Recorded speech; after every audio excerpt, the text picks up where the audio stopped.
Salut les amis, bienvenue sur l'atelier d'Adrien. Aujourd'hui on se retrouve en pleine forêt pour faire un terrarium. Avant de commencer, je tiens à dire à ceux qui s'impatientent pour les vidéos aquariophilie, vous inquiétez pas, il y en a qui sont prévues, il y en a qui vont avoir lieu.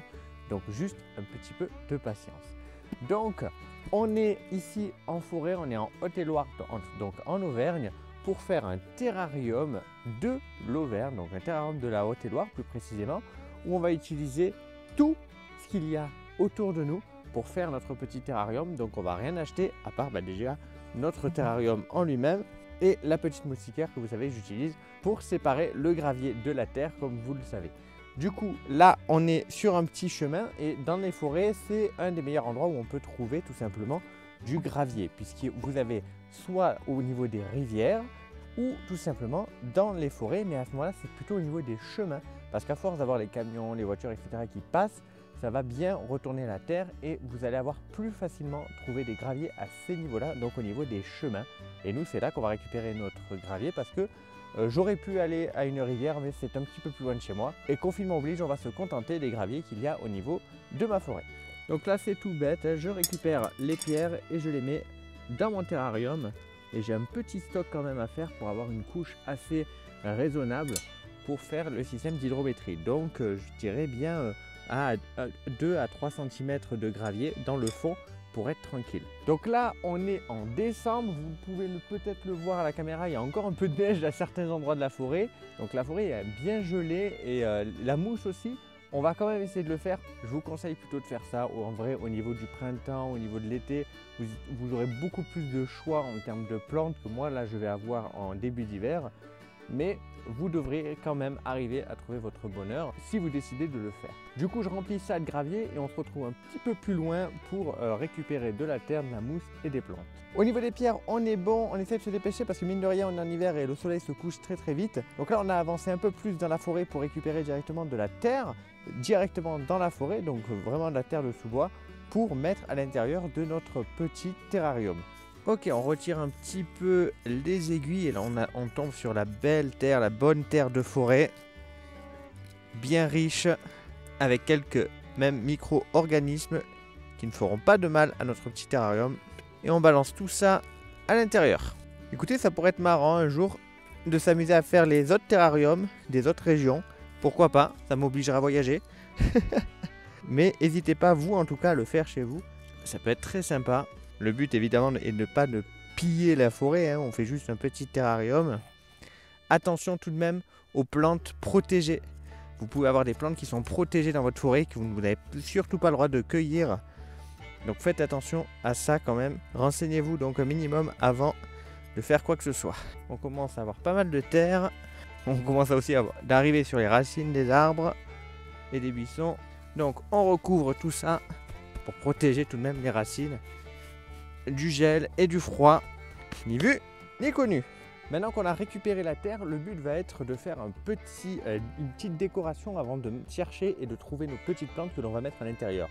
Moi, dans mes forêts, ce que l'on retrouve énormément, ce sont donc du bois mort posé avec pas mal de mousse qui pousse dessus. Donc c'est ce qu'on va chercher. On va chercher à trouver un petit bois mort assez sympa visuellement que je vais mettre à l'intérieur de mon terrarium qui aura déjà de la mousse dessus qui rendra du plus bel effet. J'ai trouvé ce petit bout de bois avec de la mousse. À l'arrière, il n'y en a pas, mais c'est pas grave. Je vais devoir le planter droit et la mousse devrait petit à petit se répandre sur le bout de bois. J'en ai un deuxième juste là que je vais poser à son pied. Parfait. Ce qu'on a énormément aussi dans la région, c'est ce genre de pommes de pin, mais bon, elles sont un peu grosses et il faudrait que j'en trouve une toute petite qui irait bien à l'intérieur, comme celle-ci par exemple. Elle n'est pas très grosse, en plus elle a une forme un petit peu arrondie, donc elle rendra, je pense, sympathique en termes de décoration. Le but étant de reproduire un peu un dessous de bois de la région. Donc là je suis plutôt content de ce que ça donne. Je vais rajouter de la mousse et on va pouvoir planter quelques petites plantes que l'on peut trouver par-ci par-là. Il n'y a pas grand chose malheureusement en vue de la saison, mais c'est pas grave, je pense qu'on devrait quand même arriver à trouver notre bonheur. Donc là j'ai récupéré un peu de mousse que je vais mettre donc surtout à l'arrière du bois. Voilà. Et je pense que mon deuxième bois je vais le mettre droit aussi. Comme ça il ne se confondra pas avec la mousse.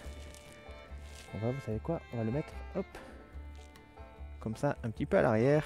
Je suis plutôt content pour l'instant de ce à quoi ça ressemble.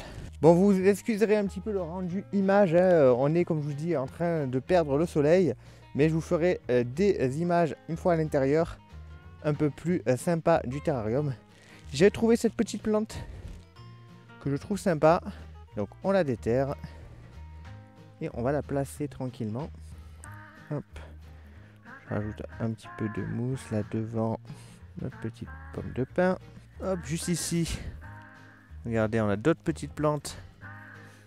On sait absolument pas ce que ça donnera, hein. Je sais pas. Est-ce que ça va grandir? Est-ce que ça va s'étendre? Je n'en sais rien. Écoutez, ça sera la découverte, l'expérience. Il y en a une autre ici du même style. Vous voyez déjà que on peut voir qu'elle est un peu plus grande. C'est marrant, les feuilles, ça ressemble à du persil. Ça n'a pas l'odeur en tout cas. J'ai trouvé une troisième variété de plantes. Hop, différentes. Ici. Et on va également la planter. Donc je rappelle qu'on évite au maximum que les feuilles touchent le verre.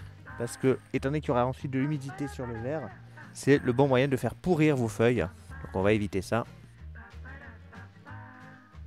On va donc finir ça. Hop. Avec un petit peu de mousse. Entre la petite plante à droite et le petit bosquet que l'on a fait ici. Et voilà. Et je pense honnêtement qu'il n'y a pas besoin d'en faire plus. Je vais vous montrer ça vu du dessus. Alors je sais pas si on voit bien. Mais du coup on a notre plante là. Notre petit bosquet ici. La petite plante ici. La pomme de pin. Notre bout de bois qui fait donc la hauteur du terrarium. Je vais vous faire de toute façon des plans en intérieur. Parce que là il commence à faire vraiment sombre. On n'y voit plus grand chose. Je vais vous faire des plans à l'intérieur. Mais moi pour l'instant je suis très satisfait de ce petit terrarium. Spécial Auvergne, spécial Haute-Loire. Je le trouve très sympa. C'est aussi une expérience puisqu'on verra un petit peu au niveau des plantes. Est-ce qu'elles se répandent trop? Est-ce qu'elles vont pas tenir? Ça va être de l'expérience et vous pourrez le faire chez vous aussi quand vous faites votre terrarium. Vous essayez des plantes. Si vous voyez qu'elles ne fonctionnent pas, vous allez en récupérer d'autres types. Mais voilà, on peut faire quelque chose de, je trouve, très sympa, très naturel. On est vraiment là dans un petit terrarium dessous de bois. Et c'était le rendu que je voulais, donc j'en suis très content. Donc là on va vite rentrer, il va falloir que je nettoie un petit peu la vitre. Je l'humidifie un tout petit peu plus qu'il l'est déjà, parce que là, mine de rien, il est quand même bien humidifié, on est dans la forêt quand même. Donc je l'humidifierai un peu plus, je vais le laisser quelques heures ouvert, et puis je le ferme, et j'y touche plus, à part pour entretenir, tailler un petit peu les plantes s'il y a besoin. Donc là on se retrouve tout de suite chez moi pour de meilleurs plans de notre terrarium. Voilà, on se retrouve à la maison. Et vous pouvez voir le terrarium un peu mieux à quoi il ressemble. Franchement, je trouve ça, le rendu vraiment cool. Les petites plantes font vraiment le taf comme je voulais. On a la hauteur grâce au bout de bois, puisque de toute façon, je ne trouvais pas de plante assez grosse pour le faire. Donc cette petite astuce d'utiliser le bout de bois, là, je trouve ça vraiment pas mal. Je suis vraiment content du rendu. Ça fait vraiment de sous-bois. Il y a quelques petites aiguilles dans la mousse. Mais je vais les laisser, je trouve que ça fait vraiment joli. Donc du coup, on résume en termes de plantes et de variétés. Donc on a cette mousse que l'on a un peu partout. On a aussi celle-ci qui est sur le bois. Je ne suis pas sûr que c'est la même. Elle y ressemble, mais elle est beaucoup plus petite que celle-là. Donc pas sûr du tout. On a cette petite plante, hop, avec ses petites feuilles en forme de cœur. Celle-ci, comme je vous avais dit, qui ressemble un petit peu à du persil. Et enfin, celle-là, qui a ses grandes feuilles et la toute petite pousse sur le côté. Donc je suis très content du rendu actuel, de ce que ça donne. J'ai nettoyé un petit peu la vitre à l'intérieur. Je vais donc asperger avec de l'eau osmosée ou de l'eau de source, donc pas de l'eau calcaire surtout. Je vais le laisser ensuite 24 heures ouvert tranquillement. Je le ferme et j'y touche plus. Je le laisse vivre sa vie et de temps en temps je ferai quelques entretiens des petites plantes. Maintenant que j'ai arrosé, je passe un petit coup de chiffon pour retirer un petit peu toute l'eau et les saletés qu'il y aurait à l'intérieur. Donc si jamais le type de chiffon, c'est un chiffon microfibre pour pouvoir vraiment bien nettoyer et retirer tout ce qui traîne à l'intérieur. Et voilà, là il est nickel. Comme je vous dis, je laisse 24 heures ouvert et je vais pouvoir ensuite le fermer. Je vais quand même le fermer pour faire quelques photos pour la miniature et aussi pour faire quelques plans. Voilà les amis, du coup pour cette vidéo sur ce terrarium spécial Auvergne-Haute-Loire. J'espère que ça vous aura plu. Si vous souhaitez me soutenir, vous pouvez dans la description. Je vous dis donc à très vite pour de nouveaux contenus sur la chaîne. Bye bye tout le monde.